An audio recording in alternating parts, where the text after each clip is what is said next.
I think Deborah really already referenced this quite well earlier when she said it's standards that equally meet the needs of both men and women, or equally reflect the needs of both men and women, and therefore provide equal benefit to or outcomes for men and women. And I said something very similar as well.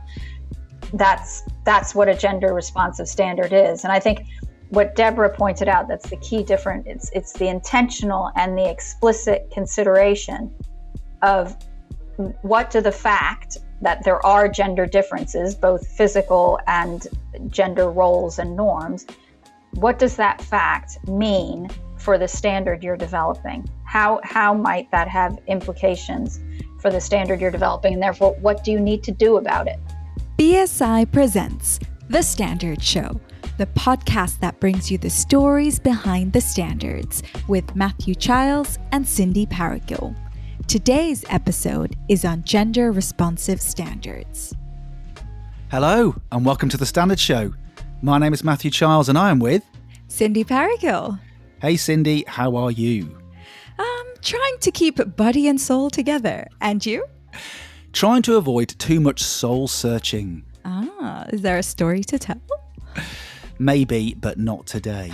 Now, the aim of this podcast is to bring you the stories behind the standards. And in this episode, we're looking at the issue of gender responsive standards. And the voice you heard at the top of the episode was that of BSI's Stephanie Eynon, defining what is meant by that term, gender responsive standards. And the Deborah Stephanie was referring to is Deborah Wautier from the European Standards Organization, CEN and CENELEC, who is also joining us on this episode.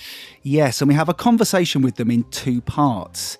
In part one, we'll hear about the issue of gender bias or blindness or neutrality when it comes to standards, and dig a bit deeper into this term, gender responsive standards. And of course, we'll hear about their standards journeys too. And in part two, we'll hear about how the standards community is responding to the challenge of developing gender responsive standards. And all of this in the context of the United Nations Economic Commission for Europe's Gender Responsive Standards Declaration, the 3-year anniversary of which was earlier this month. And also in part two, we asked Deborah and Stephanie about gender responsive standards in terms of diversity and inclusion more broadly. Indeed. In this episode, we don't have a standards desk of news, but we do have sandwiched in between parts 1 and 2 of Deborah and Stephanie, the latest of my favorite standard. This time, it's a turn of Standards Development Manager Lachean Humphreys. She tells us why BS-EN 124 for manhole and gully covers is so important to her. And listen out for details of a new standards committee on gender equality for which Lachean is recruiting members. All of that to come, but first a reminder that here on The Standards Show, we really welcome your feedback. Please rate and review us wherever you get your podcasts, especially if you listen to us on Apple Podcasts or Spotify. Find and follow us on Twitter at Standard Show and on Instagram at The Standard Show. And check out the show notes for all of the ways to get in touch. Do you want to help make people's lives easier, safer, and more enjoyable? If so, why not become a standards maker with BSI and have your say on the development of standards? Standards affect all of us every day, wherever we go, whatever we do.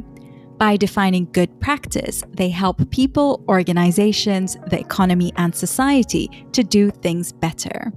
We welcome applicants from all fields, backgrounds, and career stages. Our goal is to have a balance of views around the table.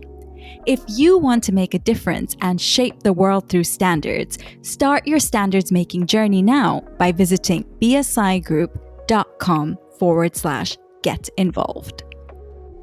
So, in this first part of our conversation with Deborah and Stephanie, we'll hear about the issue of gender bias or blindness or neutrality in relation to standards development, and examples of how this has manifested itself in the past, and also what we mean when we say gender responsive standards. Now, Deborah Wautier is a project manager in the Management Center at CEN and CENELEC, working in areas of gender and inclusiveness as they relate to standards. And Stephanie is head of Standards Makers Engagement and Inclusion at BSI. She also leads on equity, diversity, and inclusion in standards development and is recruiting the next generation of standards makers. But naturally, being the Standards Show, we started by asking them about their standards journeys. Now, Deborah, on the Standards Show, we love a standards journey. So we really want to know what yours is. So what's been your standards journey? You know, how and when did it start for you, and where are you now? Well, I wish I could say that my journey started when I was a young girl, inspiring to become a standard maker. But my journey started when I joined the CENELEC Management Center, and that was 3 years ago. Of course, in 3 years, my role has evolved a lot, and I've taken on more projects and different aspects of standardization along the way. But that would be my journey, a 3 year long journey, very happy journey too.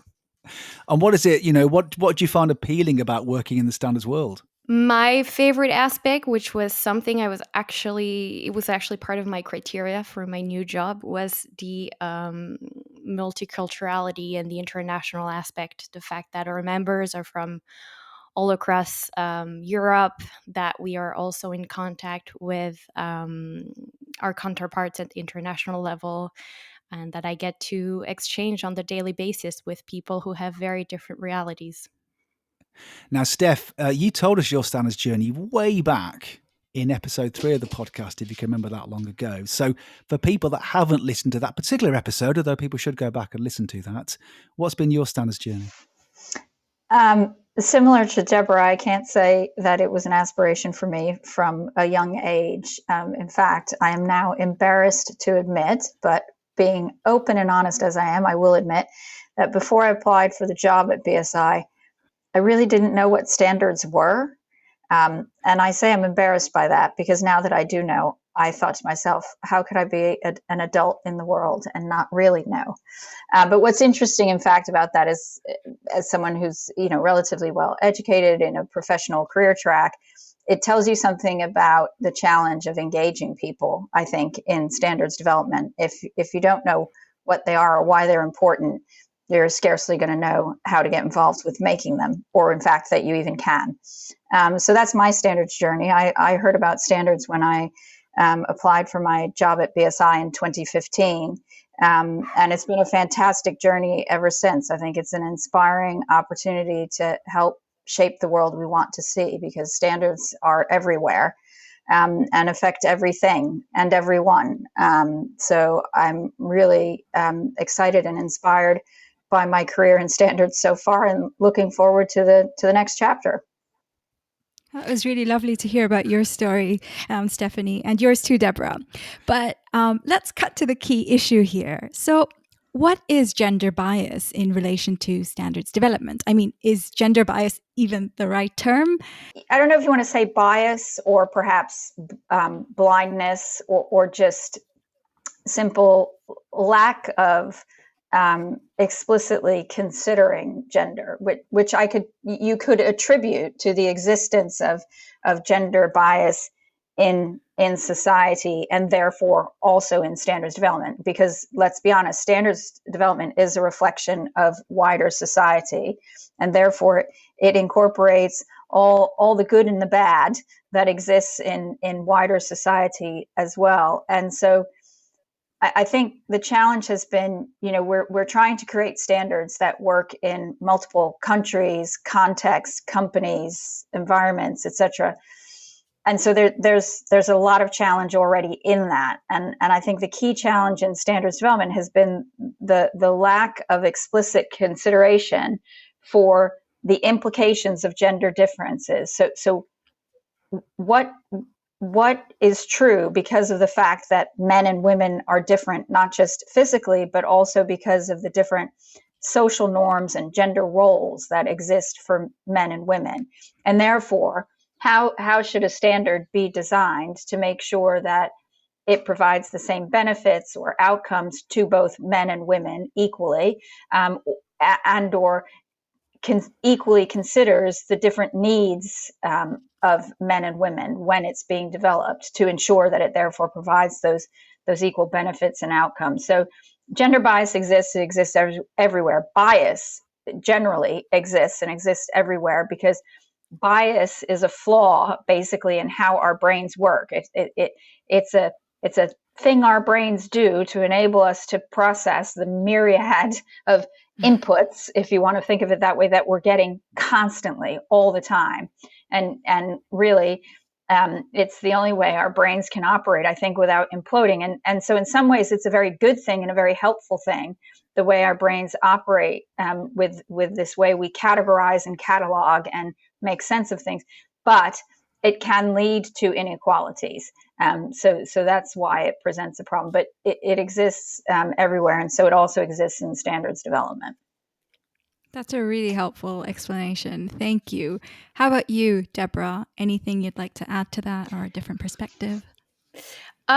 Different, no, because I think one of the key elements of everything, all the activities we've been putting together in the standardization community towards the gender topic is that we really strive to have an aligned point of view and work towards the same direction. So not a different at all, exactly the same definition as Stephanie. I think the whole idea of gender bias, blindness, neutrality, some call it as well, is just that it's the opposite of gender responsiveness, which, as Stephanie explained, is actively trying to take into account all of the specificities that are linked to the diversity of gender, for making sure that our deliverables in the end are as representatives of the diverse reality of the users of the product, for example, eventually. Now, Deborah, you mentioned that term gender responsive standards, and we want to come back to that. But before we do that, Stephanie, you explained there very neatly the issue around, gender bias and blindness. Can you give us some examples of that, in the development of standards in the past? So one that I think a lot of people would just summarily dismiss as inconsequential is a great one, and it's about the climate in buildings, specifically the temperature. So I forget what degree it's set at, but what I do know is the quote unquote optimal temperature within office spaces is based on the metabolic rate of 69 kilogram 40-year-old white male, and the average metabolic rate of that physical type of person. And you might think, oh yeah, women do always complain that it's too cold in the office, but what's the big deal? They can just put a jumper on. But actually, it is a big deal because studies have shown that when you're too cold, it affects how well you perform, how well you can think, and how productive you can be, and everything else. So although we would, bat it back as inconsequential, it matters, because especially if you're talking about the temperature in a workplace, it has a direct impact on women's ability to perform equally well, or to their best ability in the workplace. And of course, then there's a range of others that are, much scarier, affecting literally life and limb. So for example, passive restraint systems in vehicles, where crash test dummies, there is a supposed female crash test dummy, but it only represents the 5th percentile of women. So only 5%, on average, of women would fit into the shape, size, etc. being used. Whereas for males, it covers about 95% of men. And so the net result of that is that women are more likely to suffer serious or fatal injury in car crashes than men, and significantly so. So, it is extremely important, from the seemingly innocuous to the definitely not innocuous. We have to explicitly consider these implications to ensure that the standard we're setting, no pun intended, gives the same outcomes to both men and women. We do love puns intended, so don't worry about that at all. I just wonder, from your perspective, Deborah, any examples that you have to share? Well, first of all, I want to say that I really really like the example of the environment, the temperature. Sorry, in offices.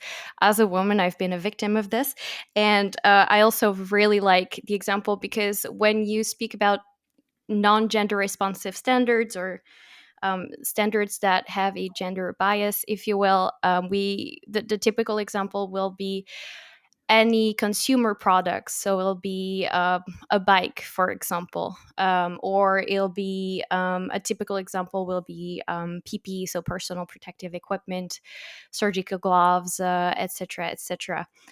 But what we are trying to push as a message towards our standardization community is that gender implications are potentially present in any standards, in any area of that is being standardized by CEN and CENELEC and their members. So I particularly like this example. And I have a sort of counterexample, or it's not really counterexample, but I do have a anecdote story that I like to share. It's the story of a male colleague who happens to not be on the average size of any man. He's shorter than the average man, I would say. And he was going to buy a new bike. And he was very, very excited to have his new bike on that day. Unfortunately, when he went to the shop, none of the bikes were fitting for his size because they were all fitted for something that did not cover his own specificities. And I really like this example because to me it illustrates really well that gender responsiveness is not about making sure that female specificities are taken into account in standardization. It's about looking at inclusiveness as a whole and making sure that everyone's specificities is taken into account. And that day, that bike shop lost huge business. And I think that's why it matters. Let's be inclusive, and make sure that everybody is taken into account.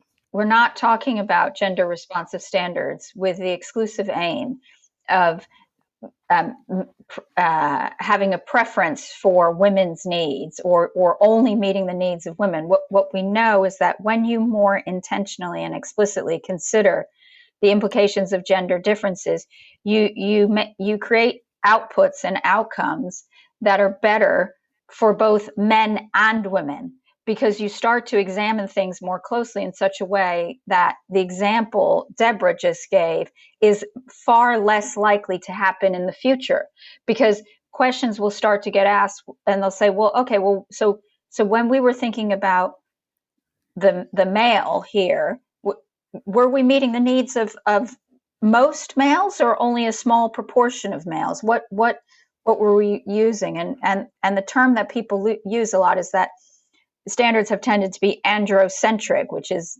centered around the male, but it's also quite a specific type of male, generally white, generally from, the global north, et cetera, and so on. And so you can see that once you start to ask people to refine their thinking and delve a little deeper and ask some critical questions, it's going to have benefits not just for women, but also for men. Thank you both for your examples. And I think I need to chip in here and say I too have, this temperature issue, the one that you both raised. And it's just, people just brush it off, but it really does affect your productivity. And I think it's just something that people just need to consider a bit more. So thank you for all your examples. So that was gender blindness. But I have another term for you. What is meant by gender responsive standards? So I think Deborah really already referenced this quite well earlier when she said it's standards that equally meet the needs of both men and women, or equally reflect the needs of both men and women, and therefore provide equal benefit to or outcomes for men and women. And I said something very similar as well. That's what a gender responsive standard is. And I think what Deborah pointed out, that's the key difference. It's the intentional and the explicit consideration of what do the fact that there are gender differences, both physical and gender roles and norms, what does that fact mean for the standard you're developing? How might that have implications for the standard you're developing? And therefore, what do you need to do about it?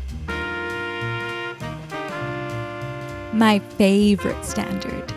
Hi, I'm Lachean Humphreys. I've been working at BSI for around 2.5 years as a standards development manager.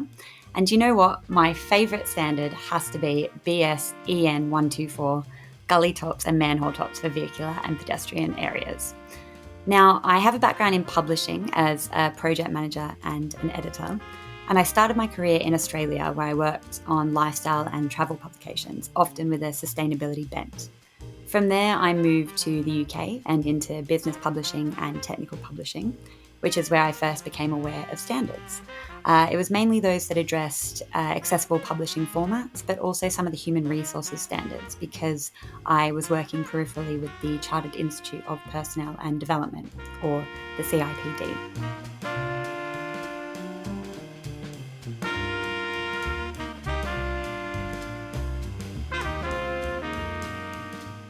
So in my current role with BSI, I work mainly across the sustainability sector, and I have some exciting work going on at the moment to do with improving soils, especially for supporting the growth of trees in urban environments, as well as some very new work on gender equality, which I'm still looking for experts to join a new national committee on, so a bit of a plug for that there.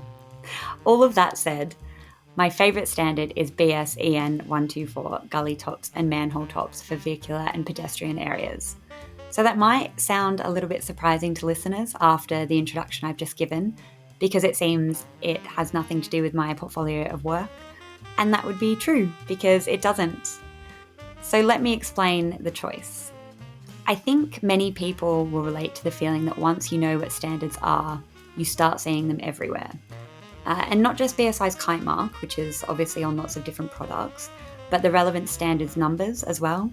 So they're printed on bus windows sometimes, or they'll be around on your cables and power plugs in-house, or across hot water bottles. I first started working at BSI only a few months before London went into its first COVID-19 lockdown. So like everyone else, I was using my daily exercise at lunch or immediately after the workday to go out for a walk or a run or get some fresh air, and to generally get a break from my desk. And I started noticing the kite mark on the ground every time I walked over any kind of manhole cover. And after 2 years of doing this, I now know that there are many different types of them, and many of them have BS EN 124 marked on them. So needless to say, it didn't really help with clearing my mind from work, and even now I still see the number everywhere I go. This segment did inspire me to go and look it up on the BSI shop. I can tell listeners that it is a standard in 6 parts that looks at the design and performance of manhole tops, with each part looking at different materials. The current version is the 2015 version, and this updated the previous 1994 edition, so it's a very well-established standard. I think this is one standard that really reminds me of how prevalent standards are around us, even if we're not always looking for them or aware we're looking at them. And I would challenge anyone now, when you go out for your walks and runs, or you're just generally out and about, to not see the BS EN 124 marking, because I promise you will see it every day now. So that's BS EN 124, gully tops and manhole tops for vehicular and pedestrian areas, my favourite standard.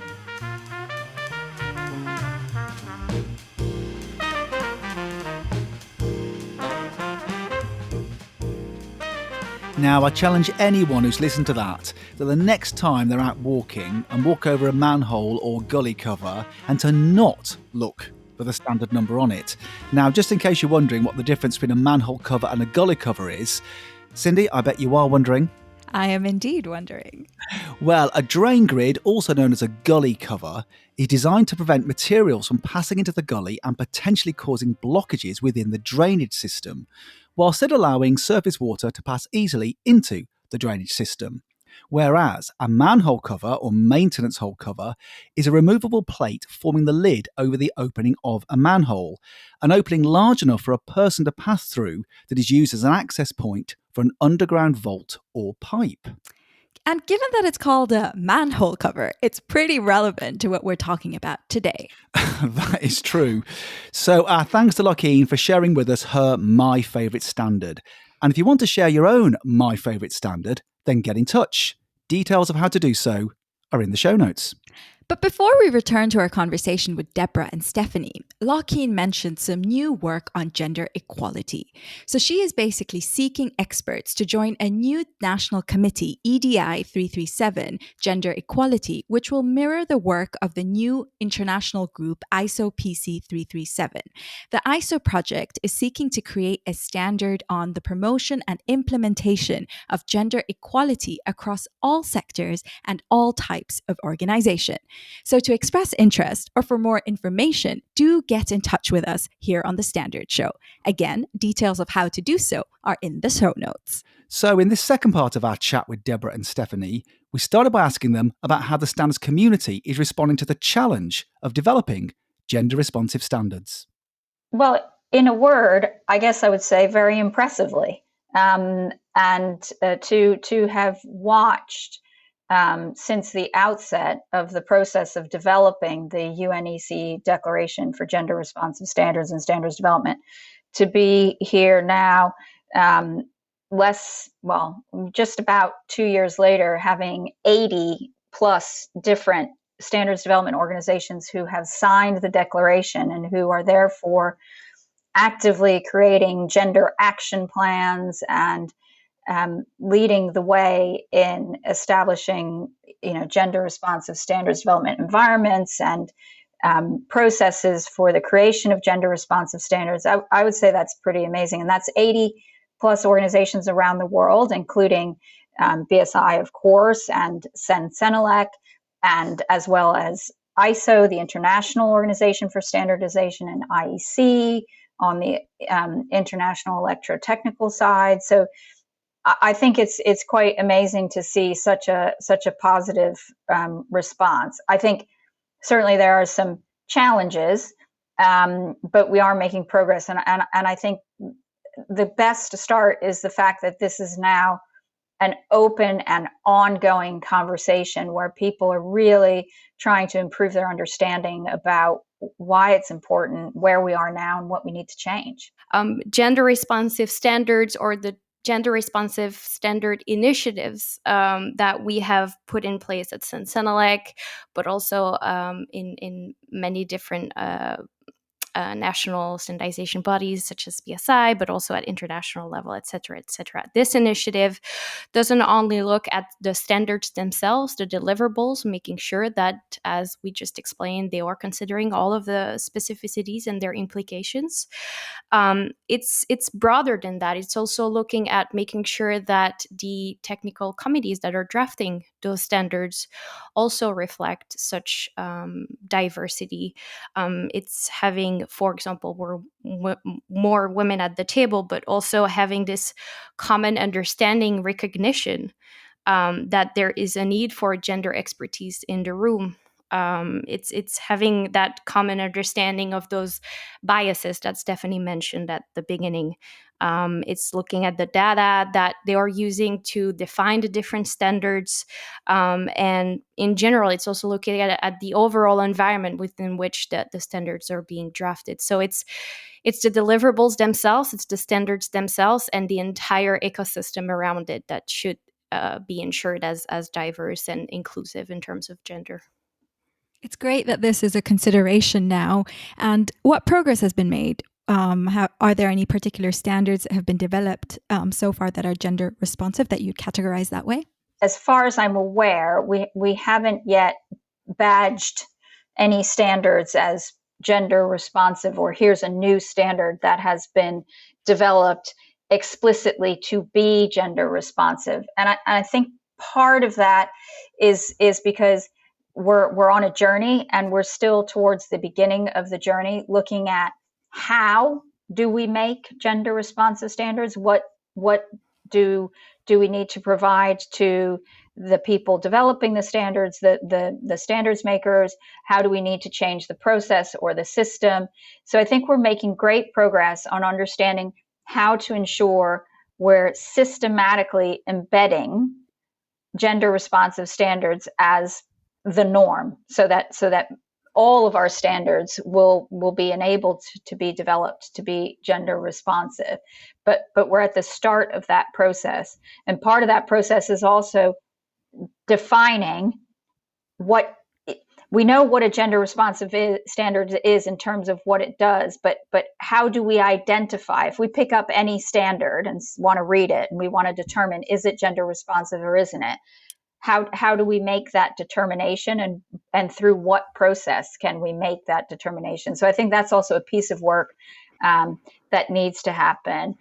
I think there are plenty of standards out there which have already been revised because an issue had previously come to light, but it has not been systematic, is what I would say. So there's an example around cook stoves, where the standard was revised because we became aware of a problem within the standard, and it was related to lack of adequate consideration of gender differences. And so they went back and they revised it.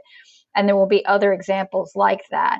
But it's just not systematic. And there are also specific standards that will help address issues of gender inequality, like ISO 30415, which is about diversity and inclusion in the workplace. That will be a helpful tool for gender equality in the workplace, but it's not per se been developed as a gender responsive standard. It had a much wider inclusion remit than just gender equality, but it will be a helpful tool. So that's how I would describe it. Deborah, what would you say? No, I agree that the progress that has been made so far is we're still at the defining the methodology step. So I don't know of any standard that has been designed specifically with a gender responsive approach in mind. There are, as you said, Stephanie, several examples of standards, be it international or from several of our members, that are looking at diversity, some of them specifically gender, some of them broader, in, for example, management, etc., etc. And one of my favorite example that I still want to fit in is a Swiss deliverable. It's SNR 30,000, if I'm not mistaken. It's looking at community masks, and I really like that they specifically decided to write that standard in the German version with a feminine spelling as the default spelling, which is quite a big thing. If I'm a French native speaker, so we have a gendered biased language, so I know it's a big step. So it's not per se a gender responsive deliverable, but to me it's a very, very concrete example of a conscious effort that, or concrete action towards gender responsiveness of the standardization system in general. There was some work being done. I can't remember if it was a European standard or an international standard, again, about community face coverings. And I think it was the Swedish national standards body that was looking at a draft, and they pointed out that the vast majority of drawings or images showing the correct way to wear a face mask all depicted men. And the majority of the images depicting how not to wear a face mask depicted women. And so you might think, oh, geez, what difference does that make? But it makes a big difference. Like Deborah was saying, the language makes a big difference. Who is seen to be doing the wrong thing most of the time and who's seen to be doing the right thing most of the time. It makes a difference. It sends a message. So, but it's interesting that I think in the past, none of these things would have been noticed or even thought about. And so those to me are great signals of progress, and just the mere impact that having the conversation is having within the standards development ecosystem.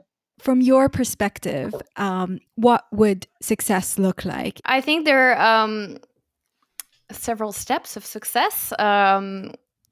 In a very ideal world, every standard drafter, every standard maker in any technical committee will have a little thing working in their mind, reminding them of looking at all of the possible implication of the standard and making sure that everyone has been considered within all the specificities, or as we often say as a metaphor, that they're wearing the gender lenses when they're drafting. I think that's a very ideal scenario. I would echo Deborah. For me, the end game, and this is where we really make a difference in the real world, not just in standards, because again, going back to the fact that standards affect everything everywhere. So they affect all of us in almost everything we do. So the ideal scenario is all standards are systematically developed to be gender responsive standards, which means that all those products, services, and processes, which are the subject of the standards, are also therefore gender responsive, you could say, or enabling of gender equality where they're used, so that everybody affected by the use of these standards is getting the same benefit, is having the same experience, whether it's being equally protected or having it equally usable regardless of your gender. That's the ultimate goal for me. But also, as Deborah mentioned earlier, that we have a standards development process that enables that to happen, and equally, it enables women to effectively participate in standards development, and that we have better gender balance amongst our standards makers, because we know that better gender balance leads to better outputs and outcomes. It increases creativity, improves decision making. So it makes for a better experience for everyone, but it also makes for a better product if we have more gender balance amongst the participants. And that's about ensuring that we have the environment, as Deborah mentioned, and the processes that enable that to be true. Now, you both mentioned there some of the principles have been put in place, and some of the processes and the practices that are being adopted now to ensure that standards are more gender responsive. I just wonder, maybe you could pick out, one thing that's happening next at national, European, maybe international levels. What's the next thing that's going to be done in this area of activity? Maybe start with you, Deborah. So at CENELEC, let me start by saying what we're currently doing so that you know why the next thing is coming. We currently have a gender action plan that started back in 2020, and it was a 3-year period. So at the end of 2022, it will be over. So what is coming next is very much developing the next gender action plan, defining our activities based on the lessons we've learned along the way of the first plan. I think that will be that's the next big thing on our side. And of course, and I'm sure Stephanie will complement that, but there's a lot of deliverables that we're expecting from the community around gender responsiveness. As Stephanie said, we've been working on developing methodologies and tools to help us now actively make gender responsive standards. So that's the big thing. But Stephanie, I'm sure you have many things to say about that. So yes, so at European and international level, so the UNEC Gender Responsive Standards Initiative has a draft set of guidelines for the development of gender responsive standards, which covers not just the deliverables, as Deborah mentioned, but has good guidance also about how to change the standards development environment and process, as well as how to go about effectively engaging more women in standards development. And those guidelines are currently available for public comment and will be published. The final document will be published later this year. But the ISO and IEC Joint Strategic Advisory Group also published similar guidelines. And it was a great success that we got approval to share those guidelines with the community of standards makers within ISO and IEC, so that the technical committees there will be given these guidelines to help them consider gender in the development of the standards they're developing. So that is, I think, a fantastic milestone. And also that Joint Strategic Advisory Group has had his remit extended, because what all of the communities talking about this have identified is this is not a one-hit wonder. In other words, we're not going to do something now and then, sort of pat ourselves on the back and say, job done, moving on, what's next? This needs to be an ongoing conversation. You only have to look to certain countries around the world, which shall remain nameless, where gender equality is literally reversing. They are reversing laws and all kinds of other things that were safeguarding gender equality and the equality of women's rights. So to suggest that we can do a few things now and then that's the end of it is not realistic. And so it's wonderful as well that ISO and IEC have recognized, and that the Joint Strategic Advisory Group will continue. The UNECE Gender Responsive Standards Initiative will also be continuing. That's also been approved, which I think is fantastic news. So now it's about how do we embed this into our ecosystems, our own national systems, into our processes? How do we provide more training and support? How do we share knowledge and experiences? So those are kind of a lot of the next steps happening. But I think for me, the key message is the exciting bit hasn't been done already. So for those who want to get involved, there's plenty of excitement still to come. So don't be shy.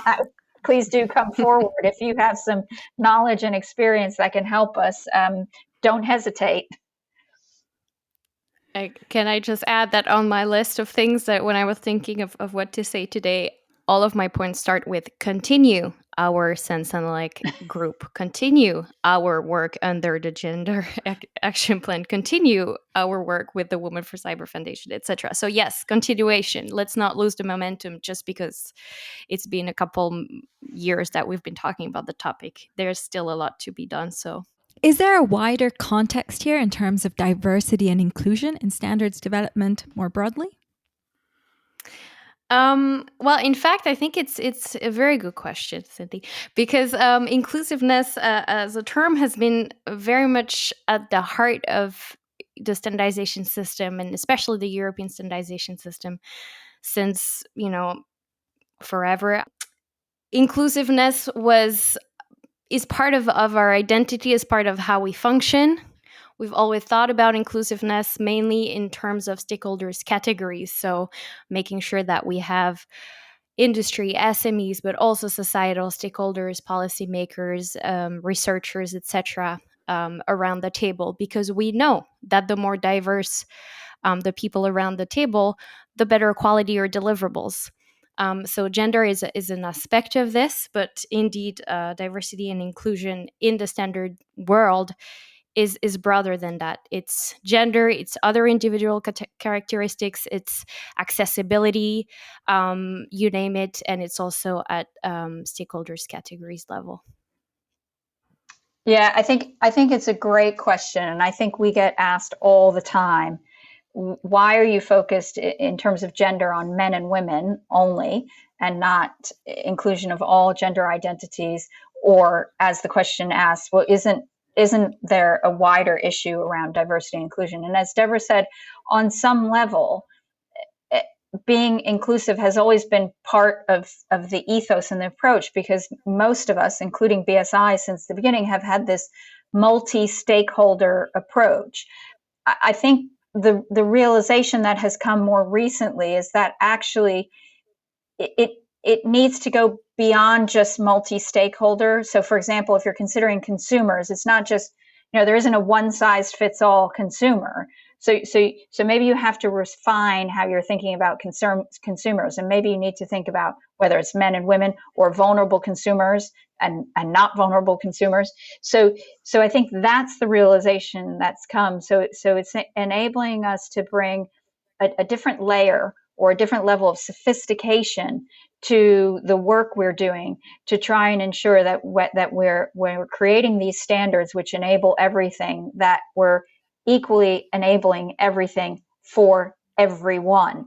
And I think that's the piece of work that's also happening sort of at the same time as the conversation around gender responsive standards. And in answer to the question that we always get about why gender as in men and women and not more broadly gender identities, particularly in the global context, we felt that we would have a greater opportunity to succeed by focusing on something more narrowly, if you will, defined, which affects every community and country. There are men and women in every single country, and the equality in men and women is a conversation that is generally more advanced in most countries than that conversation around the inclusion of all gender identities and equality for all gender identities.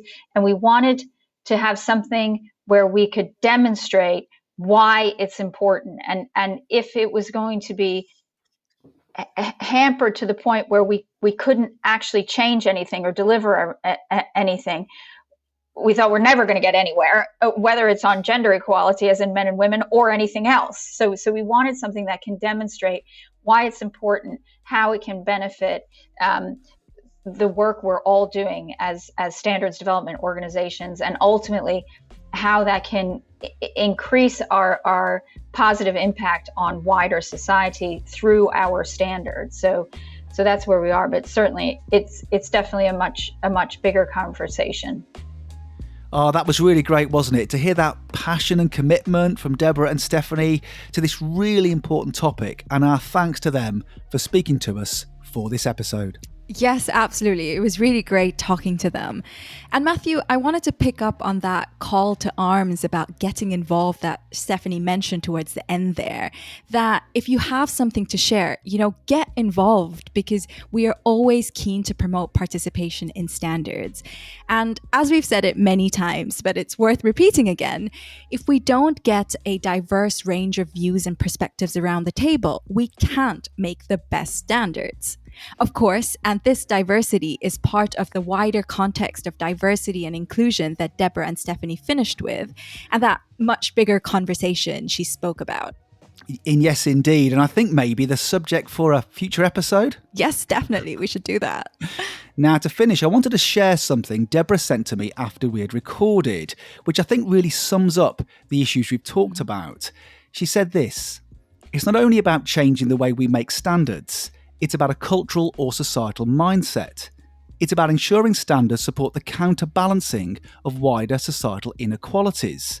Standards are part of a wider ecosystem. As standards makers, we need to make sure they reflect the diversity of people they serve, be they users or consumers, and do not further increase gender inequalities in society." Beautifully put, Deborah. Well, that's the show. Thank you, Cindy. Thank you, Matthew. Now, to find out more about the issue of gender-responsive standards, check out the links in the show notes. You have been listening to an episode of The Standard Show with Matthew Childs and Cindy Paragill. Subscribe to us now, wherever you get your podcasts. You just heard a Stripped Media production.